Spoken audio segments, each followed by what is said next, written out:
Hi there. It's been a while, I know. I wanted to give you an update on my mom. She is doing so much better. The dementia that she experienced from her fall, the bump that she had, the little brain bleed or stroke, she's getting over, but I will say she is very fragile. So she's still living in an assisted living place, but she has gotten her memory back. She's back to her old self. She is no longer talking to deceased relatives or my father, who's been on the other side for 30 years. But I will say this about my visit.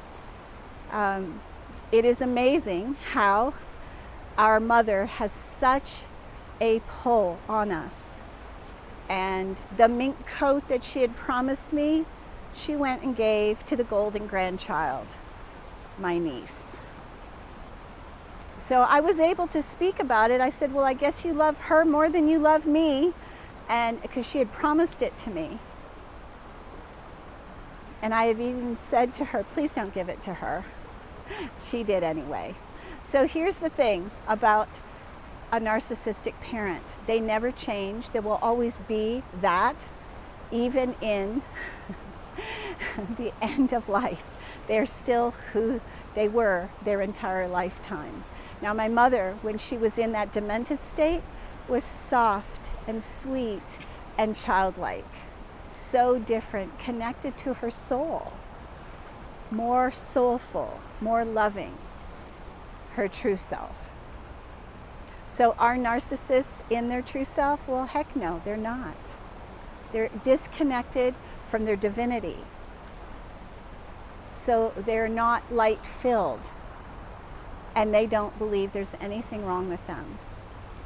So yes, they need compassion. Yes, they need prayers. Yes, we need to forgive ourselves and forgive them too. You know, they know not what they do. They really don't. They have no idea of the impact that they create in our world and in our lives. So having compassion for you first, letting go of all the judgment, and loving yourself fearlessly is the way to go. So I'm going to attach to this newsletter a couple of videos of my mom, where she was when I visited her, and for nearly 101, she looks pretty darn good. And after a really terrible fall, yes, she is fragile, she's in a weakened state, but she's still very much the same person. So I'm sending you lots of love, and you know, you are loved, you are good enough, and believe in yourself. We need to believe in ourselves, because if we don't, we're powerless. So we have to believe in our power, believe in our value, believe that we are good enough, and believe that we are loved. We are never disconnected from the divine and our personal divinity. It is always present, always there.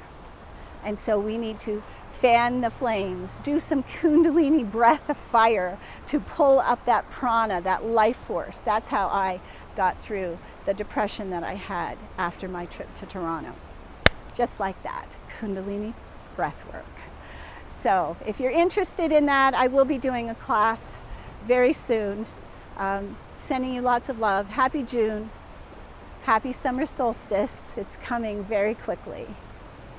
Lots of love. Okay, bud.